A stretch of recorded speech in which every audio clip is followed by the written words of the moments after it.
السلام علیکم ورحمۃ اللہ وبرکاتہ۔ امید کرتا ہوں کہ آپ سب خیریت سے ہوں گے۔ آج ہم جواہر المنطق کے تیسرے اسباق کی طرف جائیں گے، یعنی تصور اور تصدیق۔ اس میں ان دونوں کا سمجھنا نسبت کے سمجھنے پر موقوف ہے۔ آج سب سے پہلے نسبت کی تعریف سنیں گے۔ نسبت کسے کہا جاتا ہے؟ نسبت کی تعریف یہ ہے، دو چیزوں کے درمیان لگاؤ کو نسبت کہا جاتا ہے۔ اب دو چیزوں کے درمیان جو لگاؤ ہوگا وہ یا تو نسبت پوری ہوگی یا نسبت ادھوری ہوگی۔ اگر نسبت پوری ہوگی تو وہ نسبت تامہ، اور اگر نسبت ادھوری ہوگی تو نسبت ناقصہ۔ نسبت ناقصہ کی تعریف آج ہم سنتے ہیں۔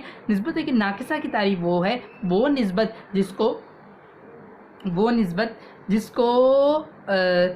جس سے مخاطب کو پورا فائدہ تام حاصل نہ ہو، نسبت ناقصہ کی تعریف ہے۔ اور نسبت تامہ وہ نسبت جس سے مخاطب کو پورا فائدہ تام حاصل ہو۔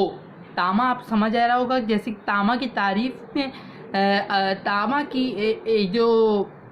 کی جو وہ ہے ڈیفینیشن ہے، اس سے ہمیں سمجھ آ جائے گا کہ جس سے مخاطب کو پورا فائدہ تام حاصل ہو۔ جیسے قلم سرخ ہے، یہ تامہ کی مثال ہو گئی۔ اور نسبت ناقصہ جس میں قلم کی سرخی، یہ تو تامہ کی ہو گئی۔ اب نسبت ناقصہ قلم سرخ ہے، یہ نسبت ناقصہ ہو گئی۔ اب نسبت ناقصہ کی بھی دو قسمیں پائی جاتی ہیں، یہ بھی آپ رائٹ کر لیجئے گا۔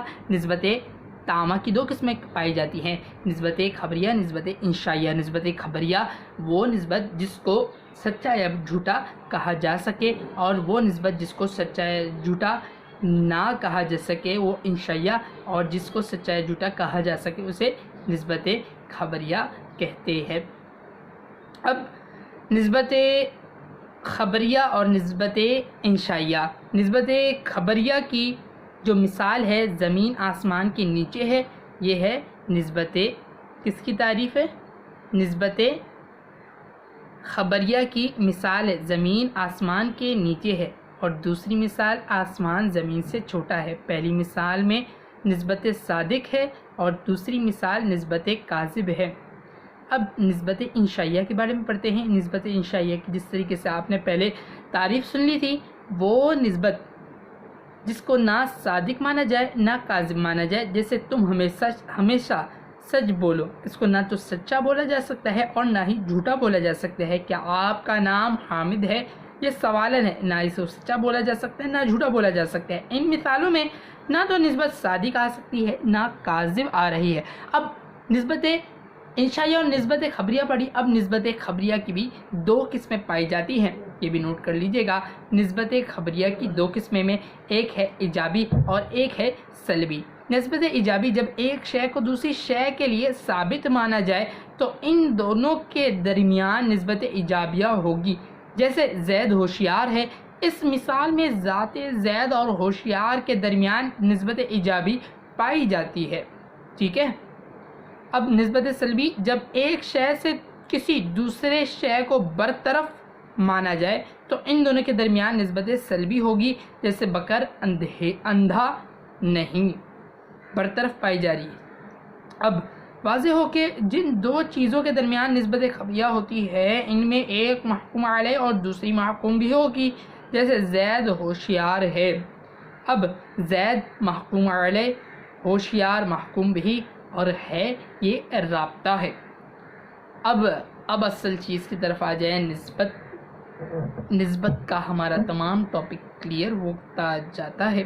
اب ہم تصور اور تصدیق کی تعریف کی طرف جائیں گے، جس کا ہمیں شروع سے انتظار تھا اور جس کے لیے ہم نے تمام چیزیں پڑھی۔ اب تصور و تصدیق کی تعریف میں ہم آ جاتے ہیں۔ تصور کی تعریف کیا ہے؟ تصور یہ شے کی وہ صورت ذہنیہ جو اذعان سے خالی ہو، جیسے زید آسمان اندھا، زمین ہوشیار وغیرہ کی صورت ذہنیہ تصور ہے۔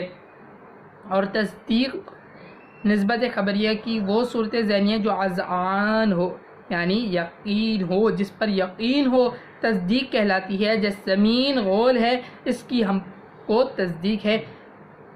اور خبریہ کی صورت ذہنیہ اذعانیہ تصدیق ہے۔ صلو علی الحبیب صلی اللہ علیہ محمد۔ اللہ پاک کے بارے میں دعا ہے کہ آج ہم نے پورا کا پورا تصور و تصدیق کے بارے میں پڑھا، اور انشاءاللہ العزیز نیکسٹ سبق میں بھی ہم اسی طریقے سے آگے کا جو بحث الفاظ یہ ہم پڑھیں گے انشاءاللہ۔ تو آپ سب سے درخواست ہے، اگر جو بھی اس چینل پر نئے ہیں تو وہ میرے اس چینل کو ضرور سبسکرائب اینڈ لائک کر لیجئے۔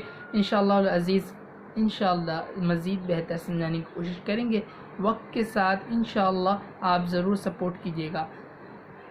انشاءاللہ ملتے ہیں اگلی ویڈیو میں۔ السلام علیکم ورحمۃ اللہ وبرکاتہ۔